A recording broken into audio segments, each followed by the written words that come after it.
Hi guys, I'm back again today with another reaction video, and today we're reacting to Lesley Hazleton, and we've reacted to her previously before.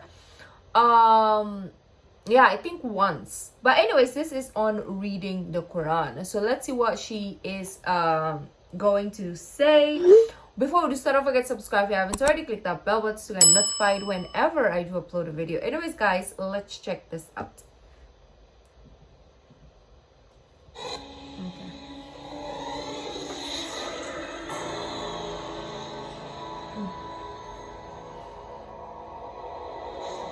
So this is I think the same TED Talk.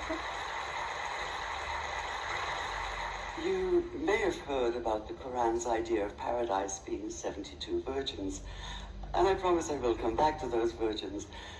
But in fact, here in the Northwest, we're living very close to the real Quranic idea of paradise, defined 36 times as gardens watered by running streams. Since I live in a houseboat on the running stream of Lake Union, this makes perfect sense to me. But the thing is, how come it's news to most people? I know many well-intentioned non-Muslims who've begun reading the Quran but given up, disconcerted by its otherness. The historian Thomas Carlyle considered Muhammad one of the world's greatest heroes, yet even he called the Quran as toilsome reading as I ever undertook, a wearisome, confused jumble. Part of the problem, I think, is that we imagine that the Quran can be read as we usually read a book. As though we can curl up with it on a rainy afternoon with a bowl of popcorn within reach. As though God, and the Quran is entirely in the voice of God speaking to Muhammad, were just another author on the bestseller list. Yet the fact that so few people do actually read the Quran is precisely why it's so easy to quote. That is, to misquote. Phrases and snippets taken out of context in what I call the highlighter version, which is the one favored by both Muslim fundamentalists and anti-Muslim Islamophobes. So this past... Yeah, the fine line between like interpretation, especially when it comes to the holy books, it's really crazy because somebody will read it differently and somebody else will interpret it a different way as well. So that line is really like hard to know. As I was gearing up to begin writing the biography of Muhammad, I realized I needed to read the Quran properly, as properly as I could, that is. My Arabic's reduced by now to wielding a dictionary, so I took 4 well-known translations and decided to read them side by side, verse by verse, along with a transliteration and the original 7th century Arabic. Oh, wow. Now, I did have an advantage. My last book was about the story behind the Shia-Sunni split, and for that I'd worked closely with the earliest Islamic histories, so I knew the events to which the Quran constantly refers, its frame of reference. I knew enough, that is, to know that I'd be a tourist in the Quran, an informed one, an experienced one even, but still an outsider, an agnostic Jew reading someone else's holy book. So I read slowly. I'd set aside 3 weeks for this project, and that, I think, is what is meant by hubris, because it turned out to be 3 months. Oh, wow. I did resist the temptation to skip to the back where the shorter, more clearly mystical chapters are, but every time I thought I was beginning to get a handle on the Quran, that feeling of, I get it now, it'd slip away overnight, and I'd come back in the morning wondering if I wasn't lost in a strange land. And yet the terrain was very familiar. The Quran declares that it comes to renew the message of the Torah and the Gospels, so 1/3 of it reprises the stories of biblical figures like Abraham, Moses, Joseph, Mary, Jesus. Yeah.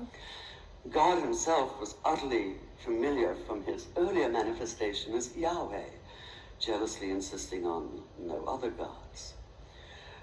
The presence of camels, mountains, desert wells and springs took me back to the year I spent wandering the Sinai desert. And then there was the language, the rhythmic cadence of it, reminding me of evenings spent listening to Bedouin elders recite hours-long narrative poems entirely from memory. The way... And I began... The reason why, like, every time I watch her, I mean, this is my only second time, but the first time and now that I'm comparing how I react to her, I'm always, like, so silent most of the time because the way she speaks is just so captivating. She's really good at storytelling. I love that. Began to grasp why it's said that the Quran is really the Quran, only in Arabic. Take the Fatiha, the 7-verse opening chapter that is the Lord's Prayer and the Shema Israel of Islam combined. It's just 29 words in Arabic, but anywhere from 65 to 72 in translation. And yet the more you add, the more seems to go missing. The Arabic has an incantatory, almost hypnotic quality that begs to be heard rather than read, felt more than analyzed. It wants to be chanted out loud, to sound its music in the ear and on the tongue. So the Quran in English is a kind of shadow of itself. Or as So in English, it doesn't really have that moment. I mean, you know, you don't really feel it as much, right? You understand it, but the emotions are lacking. So maybe that's why it gets lost in translations a lot by, you know, close-minded people, right?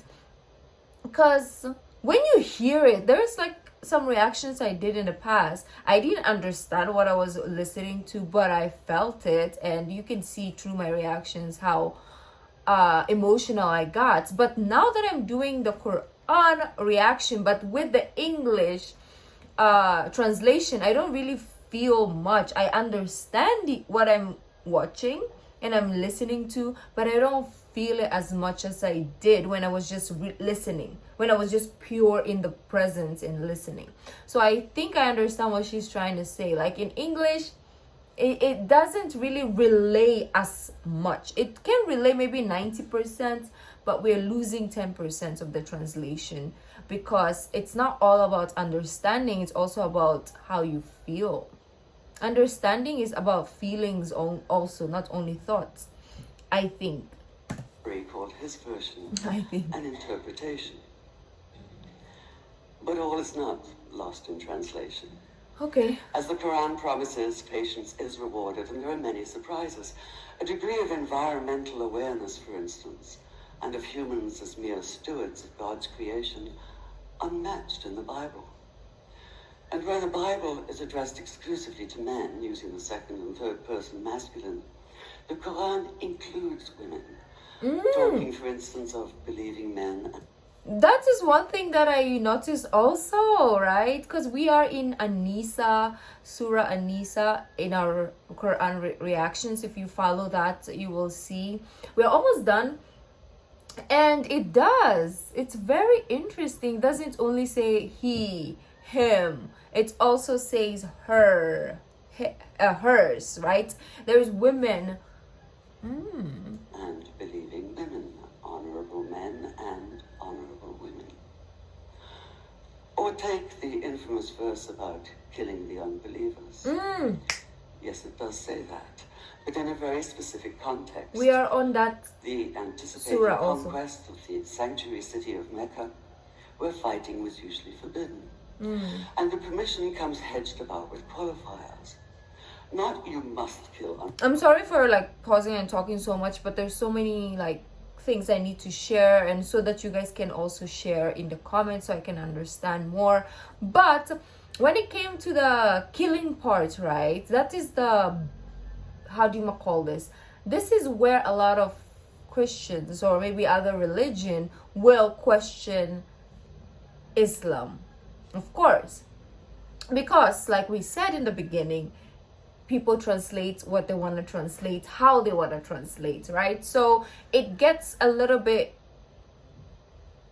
it's like that verse in the Quran when viewed by other people, they will just take it on face value. They're not gonna dig deep into what it means. Maybe the surah will tell you something different, but somebody will just read one verse and think the surah is saying something entirely differently, right? So for example, let's say Surah An-Nisa will say this beautiful message, but the person will just read verse, let's say verse 100, and that is where it says killing is okay, right? So that is all they know. They didn't read the entirety of it, and they just see this killing is okay part, and they just run with that. So that context is important, and also interpretation is also important. So those two things need to go hand in hand for people to understand. And that is why we are in this line. That is why we're doing this kind of videos, because we are open to learning not only one side of the picture, but the whole, hopefully. Unbelievers in Mecca, but you are allowed to, but only after a grace period is over. And only if there's no other pact in place. And only if they try to stop you getting to the Kaaba. And only if they attack you first. And even then, God is merciful. Yeah. Forgiveness is supreme. And so, essentially, better if you don't. Yeah, because somebody commented it, because I asked the question also, like, please let me know what this means. And somebody said it is only for self, like, how do you call this? If you're self-defense, there we go. And every human being will defend themselves. And if somebody's gonna try to kill you, you have to defend yourself. It's like, even in the law, right? You can do that. It's okay. So I love the fact that you guys helped me understand that verse also, because I was like, okay, I'm not gonna judge, but I was also kind of like confused when I heard that part of the verse. So that's interesting that she talks about it also. This was perhaps the biggest surprise. How flexible the Quran is, at least in minds that are not fundamentally inflexible. Some of these verses are definite in meaning, it says, and others are ambiguous. The perverse at heart will seek out the ambiguities, trying to create discord by pinning down meanings of their own. Only God knows the true meaning. The phrase, God is subtle, appears again and again.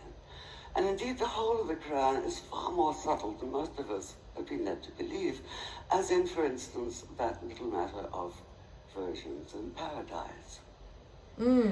Old-fashioned Orientalism comes into play here. The word used 4 times is huris, rendered as dark-eyed maidens with swelling breasts, or as fair, high-bosomed virgins. This is interesting for me, because we haven't tackled this part of Islam yet. Like, we haven't really heard anything about this or delved deeper into this part. We're still in the beginnings. So I'm interested to get to this also, because obviously for me, I'm like, ooh, okay, like, really? Virgins in heaven, like, is that okay? But maybe there's there is a deeper meaning to this that most people just don't understand, right? Yet all there is in the original Arabic is that one word, huris. Not a swelling breast or high bosom in sight. Now, this may be a way of saying pure beings, like in angels. Or it may be like the Greek kos or koi, an eternal use. But the truth is, nobody really knows. And that's the point. Because the Quran is quite clear when it says that you will be a new creation in paradise. And that you will be recreated in a form unknown to you. It seems to me a far more appealing prospect than a virgin. Oh. That's so funny. And that number 72 never appears. There are no 72 virgins in the Quran. That idea only came into being 300 years later, and most Islamic scholars see it as the equivalent of people with wings sitting on clouds and strumming harps. Oh. Paradise is quite the opposite. I'm gonna It's research not about that. fertility, it's fecundity. We can react It's to that. plenty. It's gardens watered by running streams. Thank you. Oh.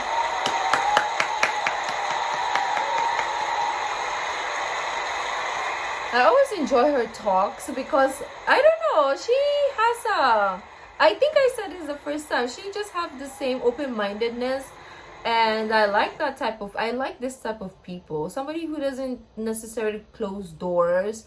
And it doesn't have to be Islam, because I know there's also Muslims that watch my channel who also hate it when I am super open-minded. They're like, oh, you're too unbiased. I'm like, that is the whole point. Like, I'm not picking a side right now, right? It's about learning, it's about growing. So when I say something on this side that is not your perspective, it doesn't mean anything. I mean, it means a lot, but don't think that I'm picking any side, okay? This is not about who is right and who is wrong. This is about learning. I don't even know if I should be talking because people are gonna interpret it however they want. Like, that is the main point. It's like people just interpret anything how they want and they get angry about nonsensicals. But I mean, I think that is how the world goes, right? Like, nobody is ever gonna be like, there's never gonna be unity. Like, not everybody in this world will be like, yes, this is the truth and only the truth. Like, it will never happen, that union.